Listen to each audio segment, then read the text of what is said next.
That was all planned. That was all of that was planned. I just want to say hi, everybody. Welcome to your Photoshop challenge. My name is Wade Acuff, and I'll be your host for this challenge. Just to catch up, we should have sound now. Let me know if we don't. Um, just to catch everyone up, there is a starter file today, as well as a link to our Discord. Please join our Discord to get feedback for all of these challenges. There are other mentors in there, as well as myself, that will be trying to help everyone out as we move through the challenges. I thought it was on your side. Nope, that was all me. That was all me. Classic muted mic. All good. But let's just jump into today's challenge. All right, so today we're going to work with auto align, and auto blend. These are on the edit menu. These are little features that I rarely use, so I thought it'd be fun to kind of check in and see what we could make with some of these. We're going to use the auto align and auto blend features to arrange images and create new compositions. I did mention in the muted portion that in the starter file, there are some images that we can use, and you can follow along later on as we get going. But let's start. The first method I want to kind of show you guys. Let's see, just do a new new file here. You can use this method using the auto blend to just create some quick compositions. It's easier to show it than it is to explain it. Let's see if this is going to work for us. Okay. So I'm going to bring in an image that I want to keep the top portion for. I don't want to stretch that. I just want to grab it. There we go. And right now I'm just kind of pulling this in just to get this kind of positioned. There we go. So that's going to be one image, and then we're going to merge this or blend this with another one. And the way that I'm trying to show this method is just, let's say we want to keep the top portion of this image, but then we want to keep the grass and water portion of this image. And we can align this roughly. And again, this is just a really quick way to merge two images and maybe get some results that you like. It's not always perfect. In fact, there usually would, if you were going to do this for a photo composition, you would probably have to do quite a bit of editing, but it is a good jump start to the image, to the composition. You have to rasterize these. If you right click, you can get to rasterize layers. Otherwise the blends won't work. So now we have to select the portions of the images we want to keep. So I want to keep the top half of this image right down to about this tree line, this grass area. And we need to make a mask out of this. I'm just using the marquee selection tool to grab this portion that we want to keep. There's a couple of ways you can make a mask. You can come down here, make sure you're only selected on one layer, and you can make a mask by clicking this button, or you can come over to layer mask and reveal selection. So I wanted to keep the top of this image, and I want to move down to the other image. Actually, I'm going to put this on below this. It doesn't matter the order, to be honest. And I want to keep just this grass image, so I'm selecting that again with the selection tool. And then we can use our mask button right here. Click that. So now you can see that we have two images. They're roughly, their masks are roughly in the middle of where I want them to blend. And then you can grab both images, go to Edit, Auto Blend Layers. It's going to detect that it's a panorama. We're not doing the standard blending, stitching photos together. Because I just wanted to show this method of keeping a foreground element and marrying it with a background element. I do have seamless tones and colors on. I'll show you the tonal shift. I did want you to be aware of that. And then content aware fill. There shouldn't be any gaps, so it's not going to try to fill anything. Click OK. We'll see what happens. It's always kind of a toss-up. And then we had a little issue here. It's trying to trim this image. This original image had some transparency, so it tried to trim it. And as you can see, the results are interesting. This is not great, but you know, maybe for a start, not too bad. This area is actually kind of cool. This actually worked out okay. Again, not ideal. But that's just the auto function for this. I want to show you guys what the mask looks like. Before we do that, there was a tone shift, and we'll add another image in here in a minute.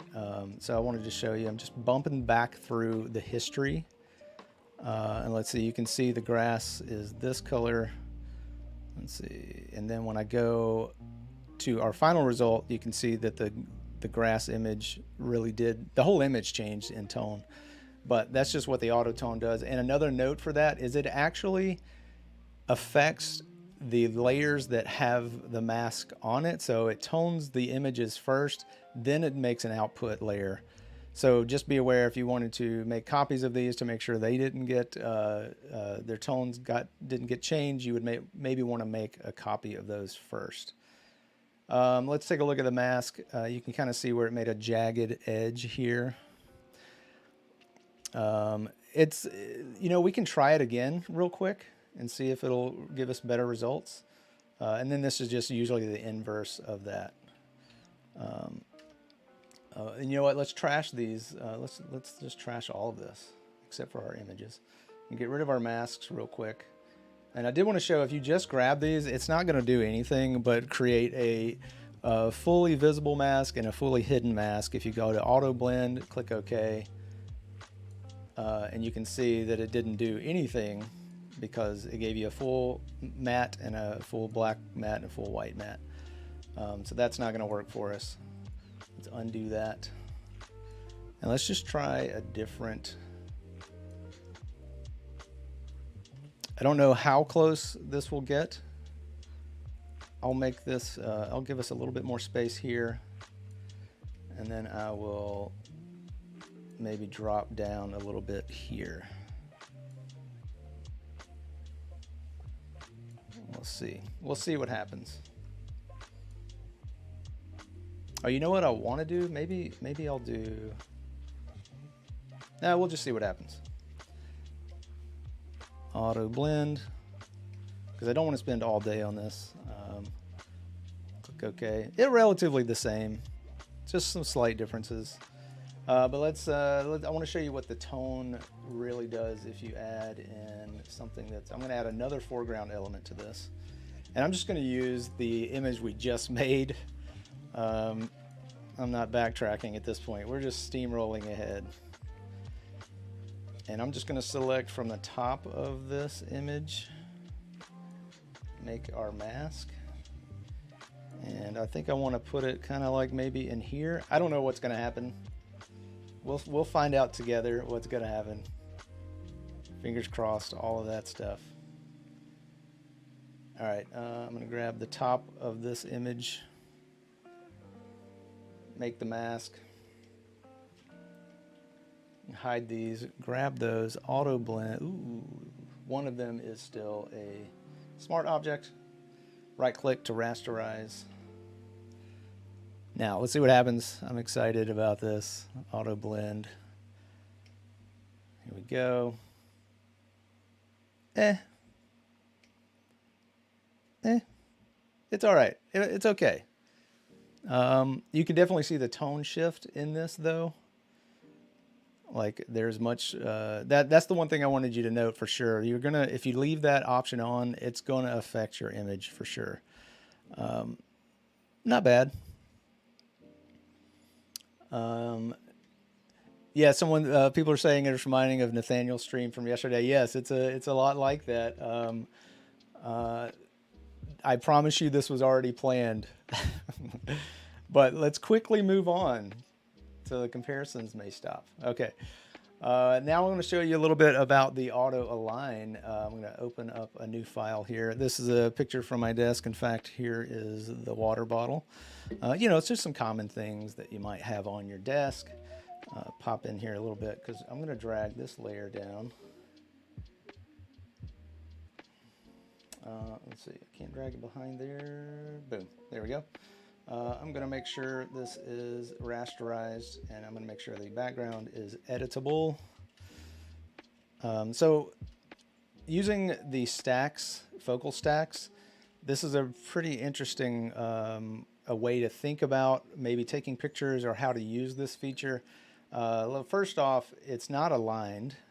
There is some slight, you can see that there's some slight alignment issues.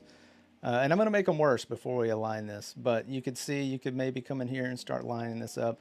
But Photoshop does a pretty good job of aligning things. So I'm going to go ahead and leave this askew.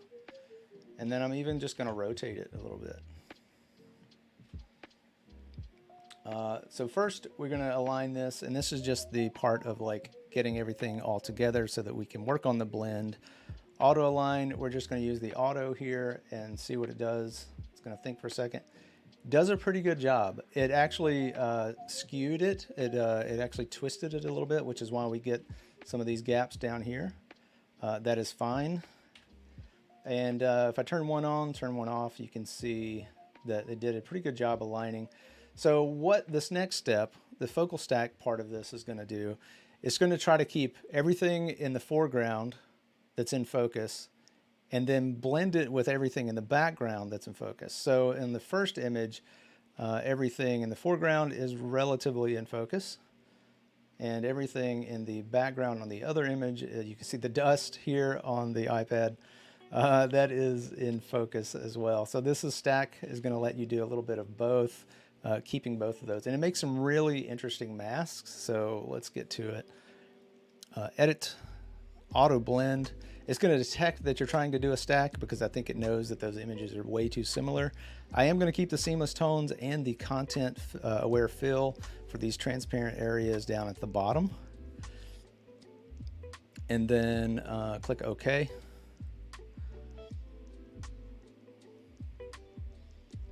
It's going to work on it. Come on, Photoshop, you can do it. Can you do it?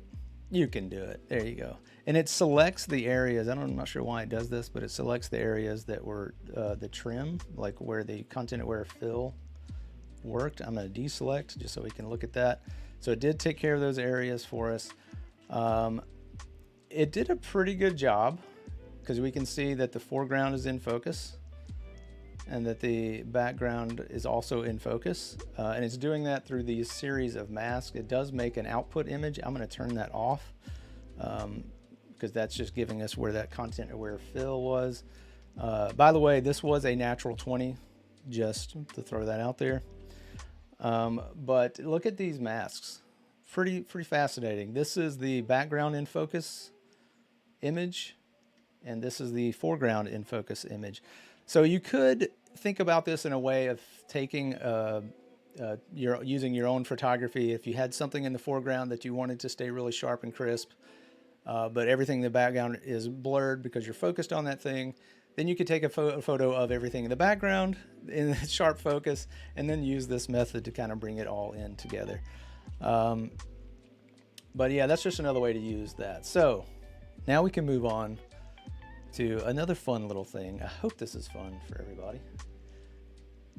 Let's see. So I've got some maps. This is in the starter file. I'm just going to open one here, and then I'm going to drag in a couple of more. Well, 4 in total. And before we get going on that, I do want to say this where I got these from. Snazzymaps.com. This is actually something I picked up from Howard Pinsky. Really cool set or way to build or create your own maps. It's based off of Google Maps, and you can, it does have ads. You can go ahead and make your own custom map. So I'm going to just kind of mess around with this. If you go to customize, you can create an account and you can save images, all that kind of stuff. But if you go to like landscape, and you can start affecting the geometry, and you know, anywhere that Google Maps has a map, you can make your custom map. So pretty cool. Thought that'd be fun to share. But I did provide these for you guys, so if you want to use them, you can. Now we're going to just design a little thing, maybe an inspirational poster. I don't know what this is going to be. We'll find out together. But let's see. Let's see if I check on chat real quick. Micro photography. Oh, nice, Kevin. Thanks for putting that into chat. Kevin is saying this technique helps a lot with macro photography. Sorry, very big difference. All right, back to the maps. I want to make a copy of these just in case we need them, but I'm going to hide it. And I'm going to go ahead and align these using the auto align. Using auto, and it's going to make a big map for us. Now these weren't exact to the center, and just to kind of help you out here and kind of explain how this is piecing these together. There's a common area. Photoshop needs a common area or common landmark or something, even with panoramic photos, to lock onto to align everything. And the common area here is right around the New York City, where you can see all of these maps aligned to. And it does a pretty good job for the most part. So let's make something out of this. Let's make a poster out of this. I'm going to go ahead and merge this down, Control or Command E. And then I want to come over to the shape tools, and I'm going to grab a rectangle. You know what? Before I do that, I'm going to undo that. I want to crop this. I want to get rid of the edges here. Let's see, Shift C to bring up your crop tool. If you hold down Alt, you can bring in the top and bottom at the same time. And when you grab the edge, same thing for left and right. And I'm just going to trim out, crop out, in this case, the edge here. And then I'm going to press Enter. There we go. Now I'm going to grab the shape tool, grab a rectangle, pull it out. It's not centered, but no worries. If you press V, you can get back to your alignment tools and then center that yourself. Then you make sure to hop back into the shape tools so that you can control the edges, just like we did with the crop tool, and you can do it with the transform tool. If you hold down Alt or Option, you can drag in the edges to kind of make sure everything's aligning. I want to give myself a little bit more space. I'm just going to use this. The reason I want to use the rectangle is because I like these little curve widgets. So I'm going to curve this out a good bit. I'm actually going to pull this up a little bit more, give us a little bit more space. And then I'm just going to select the shape by hitting Control or Command and selecting that layer. And then I'm going to hide that because I don't need that, but I'm going to go back to the map layer and add a layer mask with our button down here. And now we have an edge. I want to add a background. Come in here and just making a new layer with our new layer button down here in the layers panel. I'm going to press Shift F5, color, and I'm going to grab one of these almost white, really light gray, click OK. Now we have a background for this. I'm going to double click back on our map, and you can do this to taste. Right now I'm just riffing. I'm kind of going off of what I know to work. I'm going to add a little bit of shadow, drop shadow to this to kind of pop this out. And then I want to add some type. And you can come up with your own slogans and titles and whatever you want. This is just mine lately because I want to explore, and then I realize, you can't see this, but I realize I'm always looking at Google Maps and Waze and other travel apps to get to places, and not actually looking around what's, not just the destination. And I'm not trying to get super, like inspirational, but it's just a thought. Maybe take a minute and look around, the map or your area to see what you've not explored. There's tons of places around here, just in my neighborhood, that I've never been to, and it might be pretty cool. So I'm going to come up here. I'm going to make a copy of this by holding Control. If you want to make a duplicate of the layer, you can hit Alt or Option, pull this down. So I want to travel the unexplored. And you could add unexplored map or whatever. You can make this, whatever saying fits you. I'm going to increase our font size. Some of you might know where this is going. I don't know. But I'm going to grab both of these layers and just pull the unexplored off the map slightly. And then I'm going to, again, Control Command select both of these layers so that I get a little selection around our type. I can hide the type now, jump back into the mask, make sure the mask is selected. And I'm going to make a copy of this just in case first. But I'm going to make sure the mask is selected, and then Shift F5, use black to conceal. And then we've got kind of something fun starting to happen, a little bit of something going on here. But let's make it better. How about that? I'm going to make another copy of this map. I'm going to trash the layer mask, and I want to, let's see, maybe we can add some color to this. I'll just use a photo filter. I'll maybe make this sepia and bring up the density. And so that's one way to maybe like add some interest to this. Could be kind of cool. This was a last minute thing. I was like, I really want some like earthiness to this design. I want to put something in here. So I found some wood texture, and I really want to use this wood texture. So I'm going to bring this in, drag it below everything. And I think I'm just going to keep it a smart object and scale it up. Pull this up a little bit so we get some of this nice wavy grain. Almost kind of looks like a river, like it's almost flowing into this body of water.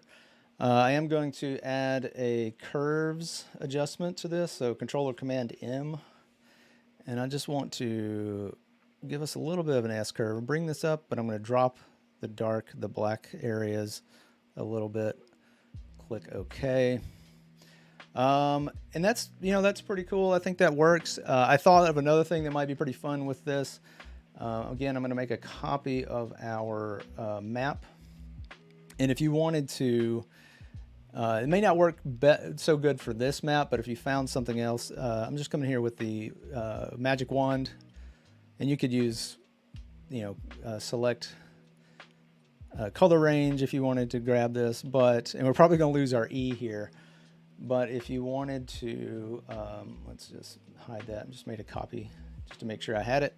But I'm going to fill this with black so that we get the wood grain underneath. So you could see how this might look cool with some kind of wavy river. I don't particularly like it for this one, but just as an idea, just as a thought, something you could try. Let's see what else we could do. I want to get this back. I'm not done here. I think I want to do more. I'm going to maybe select a brush, paint with black, and I'm just going to pop out these little interior spaces just to add a little bit more character maybe to this. I don't know. I find this to be pretty fun. Let's see. Maybe we can even knock these out too. I don't know. It could be cool. You could do all kinds of things with this, because now you're just painting with black. You could even add like, a little treasure map. I don't know. It's whatever. But the options are, right there for you with a layer mask, and you're not being destructive. You could just paint with white on this, switch this foreground to white, and then bam, there you go. You could even add like little, distress, little things on your letters if you'd like. There's tons of things you could do with that. Let's see. So yeah, that's going to about do it for today's challenge. If you have any questions, let me check chat real quick, see if there's anything. Looking through chat. But if you do have questions, feel free to join the Discord. You probably should do that anyway if you're going to join these challenges, because there's lots of great feedback to be had if you join our Discord. And I think that's going to do it for today. I hope you guys have fun with this. I know we covered a bunch of random things, but if you just want to do the map as a challenge, that's fine. If you want to make a panoramic view using alignment tools, that's fine too. It's pretty open-ended. I did provide some assets, so you could make something like this if you would like. But yeah, that's going to do it for today. Stick around for all the great content that's coming up. And we will see you guys real soon. Have a good one, everybody. Bye.